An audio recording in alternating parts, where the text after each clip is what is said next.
মোশাররফ ভাই, আপনাকে অভিনন্দনও জানাতে চাই, কারণ আপনারা ১০০ দিনের একটা সরকার। এবং আমাদের মনে আছে হুমায়ুন রশিদ চৌধুরী ৪০ বছর আগে এখানকার সভাপতি ছিলেন, তারপরে বাংলাদেশে কেউ একজন বাংলাদেশ সরকার মনোনীত মানুষ বাংলাদেশকে ভোট দিয়েছে। যিনি নির্বাচিত হয়েছেন তাকে নিয়ে আপনার দলের এক ধরনের রাজনৈতিক বিতর্ক আগে ছিল, সেটি ভিন্ন আলোচনা, কিন্তু তিনি এখন সরকারের পররাষ্ট্রমন্ত্রী, সেটি হচ্ছে তার বড় পরিচয়। আমার প্রশ্ন দুটো, একটা হচ্ছে যে এই বিজয়কে কিভাবে দেখেন, মানে দল হিসেবে বিএনপি কিভাবে দেখে।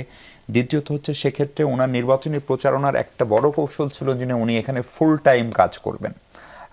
তাহলে পররাষ্ট্র মন্ত্রণালয় কি ডক্টর খলিলুর রহমান ছেড়ে দিচ্ছেন? আপনাদের এর আগেও গতকালকেও একজন মন্ত্রী পদত্যাগ করেছেন, সেটির কারণ আমরা এখনো স্পষ্ট না। ফলে খলিলুর রহমান চলে গেলে পররাষ্ট্রমন্ত্রী কে হবেন? মানে ক্যাবিনেট রিশাফল যে সরকার করার একটা গুঞ্জন, তাই সেই প্রক্রিয়ার ভিতরে পররাষ্ট্র মন্ত্রণালয় ঢুকে গেল কিনা? ধন্যবাদ আপনাকে, ধন্যবাদ আমার সহ-আলোচকদের। আমি প্রথমেই একটা বাংলাদেশের নাগরিক হিসাবে স্বস্তি প্রকাশ করছি যে আমরা এই নির্বাচনে বাংলাদেশ জয়লাভ করেছে। এটা হলো আমাদের জন্য কিন্তু বিরাট ইন্টারন্যাশনাল কমিউনিটির কাছে একটি নতুন পরিচিতি আমাদের। আপনি যেটা বলেছেন হুমায়ুন রশিদ চৌধুরী, তখন আমরা হয়তো আরও ছোট ছিলাম, হয়তো এত গুরুত্বটা তখন হয়তো বুঝিনি। তবে বাংলাদেশ যে বিশ্বের কাছে একটা গ্রহণযোগ্যতা পেয়েছে এই নির্বাচনের মাধ্যমে, কিন্তু সেটা প্রমাণ হয়েছে। হয়তো আপনি বলতে পারি আমরা ইন্টারনাল, যেমন প্রফেসর সাহেব বলেছে যে ওআইসির একটা ভূমিকা ছিল। মানুষ তো ওইভাবে পুঙ্খানুভাবে বিচার করবে না, মানুষ দেখবে যে বাংলাদেশ সাধারণ পরিষদের প্রেসিডেন্ট নির্বাচিত হয়েছে। এটা হলো আমাদের জন্য একটা সবচেয়ে আনন্দের খবর। আর আপনি যেটা বলেছেন যে মন্ত্রণালয় উনি থাকবেন কি থাকবে না, আসলে এখানে কিন্তু একটা ব্যক্তির উপর তো একটা গভর্নমেন্টের কোনো মিনিস্ট্রি নির্ভর করে না। এখানে দেখেন এই মন্ত্রণালয়ে প্রতিমন্ত্রী আছেন, এই মন্ত্রণালয়কে আরও সহায়তা করার জন্য একটা অ্যাডভাইজার আছেন, মাননীয় প্রধানমন্ত্রীর অ্যাডভাইজার আছেন একজন, হুমায়ুন কবির সাহেব। সুতরাং আমি মনে করি এটা সরকার হয়তো আজকের এইটা বিজয় লাভ করেছে, হয়তো দেখা যাক সামনে আমরা কি ঘটে। কারণ সরকারের তো একটা নিজস্ব স্ট্র্যাটেজি আছে, পলিসি আছে। এখন যে কথাটি ভরসা সাহেব বলেছে, আমরা কি তার এই ইমেজটাকে ক্যাশ করে কি বাংলাদেশের জন্য কিছু করব, না সরকার পরিচালনার ক্ষেত্রে এটাকে ব্যবহার করবে, এটা নির্ভর করে আমাদের মাননীয় প্রধানমন্ত্রী কোন সিদ্ধান্ত নেয় তার। মোশাররফ ভাই, একটা বিষয় একটু আমি জানি না বলবেন কিনা, সেটা হচ্ছে এই নির্বাচনের আগে পরে ধরেন বিএনপির কূটনীতি যারা দেখেন, আপনারা যারা বিএনপির ল মেকার, এমনকি বিএনপির ফেসবুক পেজ, কোনো জায়গায় নির্বাচন নিয়ে খুব বেশি প্রচারণা ছিল না।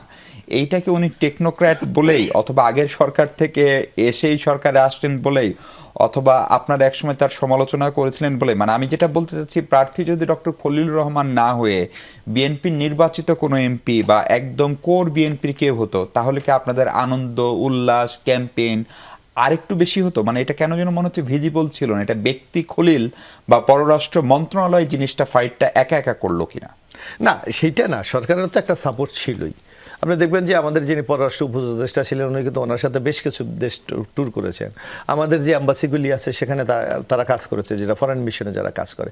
সুতরাং এইটাকে হয়তো আমরা মনে করি যে হয়তো অনেকে আমাদের মধ্যে হয়তো চিন্তা করেছে যে বাংলাদেশের প্রচার করে কতটুকু বেনিফিট আমরা পাবো, এটা হয়তো দৃষ্টিভঙ্গিগত হয়তো কিছু। প্রবাসীদের কথা যদি বলেন, ধরেন আপনার যুক্তরাষ্ট্রের সংগঠন আছে, সব দেশে বিএনপির সংগঠন। এখন হলো যে কোনো নির্বাচনের তো একটা কৌশল আছে, এটা মানে কোন কৌশলে আমি জিতবো সেটার উপর একটা ডিপেন্ড, মানে একটা নিজস্ব চিন্তা ভাবনা আছে।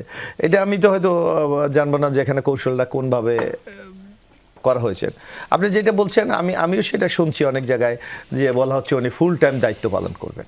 সেই ক্ষেত্রে ফুল টাইম দায়িত্ব পালনের ক্ষেত্রে হয়তো দেখা যাচ্ছে যে কোনভাবে সরকার এটাকে মেনটেনেন্স করবে, এটা আমরা একটু সামনে দেখি, তারপর হয়তো বলতে পারবো, এখনই বলার হয়তো সময়টা আসে নাই। আরেকটা বিষয় আপনাকে এই সুযোগে জিজ্ঞেস করেই ফেলতে চাই, জাতিসংঘের প্রভাবের কথা প্রফেসর সাহেব বলছিলেন, এবং জাতিসংঘের যে কোনো বিকল্প নেই সেটা আমরাও বুঝি। ধরেন জুলাই আগস্ট গণ অভ্যুত্থানের পরে যে তদন্ত কমিশনটা জাতিসংঘ করলো, ফলে সেইটার গ্রহণযোগ্যতার মাত্রা আর যদি বাংলাদেশের একটা সংস্থা করতো সেটার মাত্রা নিশ্চয়ই এক হতো না। ফলে আপনারা বিশেষ করে আওয়ামী লীগের পতনের পরে অন্তর্বর্তী সরকার এবং পরবর্তী নির্বাচনের মাধ্যমে বিএনপি সরকার, এই পুরো প্রক্রিয়ায় জাতিসংঘের একটা দৃশ্যমান তৎপরতা ছিল। ফলে এটা এই খলিল সাহেবের এই নির্বাচিত হওয়ার মধ্য দিয়ে জাতিসংঘের সঙ্গে বাংলাদেশের সেই সম্পর্ক আরও প্রগাঢ় হলো কিনা? অবশ্যই এটা তো আমাদের রাষ্ট্র হিসাবে তো এটা আমাদের জন্য এটা অবশ্যই একটা ইতিবাচক একটা দিক, এবং আমি মনে করি এটা আমাদের জন্য একটা সম্ভাবনার দুয়ার খুলে দিয়েছে। যে নানা ক্ষেত্রে যে কথাটা বলেছে রোহিঙ্গা ইস্যু, জি। এখন দেখেন যিনি আমাদের প্রেসিডেন্টে নিয়ে তো কিছুটা তো তার পার্সোনাল ইমেজ বলেন, পার্সোনাল যে ওখানে তার ক্ষমতার যে এখতিয়ার, এটা দিয়ে এটাকে উনি একটা ইন্টারন্যাশনাল ইস্যু হিসেবে তুলে ধরতে পারবেন, এই সুযোগটা আমার মনে আছে। আর পাশাপাশি আরেকটা কথা, জাতিসংঘের অনেক সীমাবদ্ধতা আছে, কারণ ব্যর্থতা আমি বলতে চাই না এই কারণে, কারণ জাতিসংঘ তো সেলফ কোনো পাওয়ার নাই, তো সদস্য রাষ্ট্রগুলির পাওয়ার উপর ভিত্তি করে উনিকে চলতে হচ্ছে।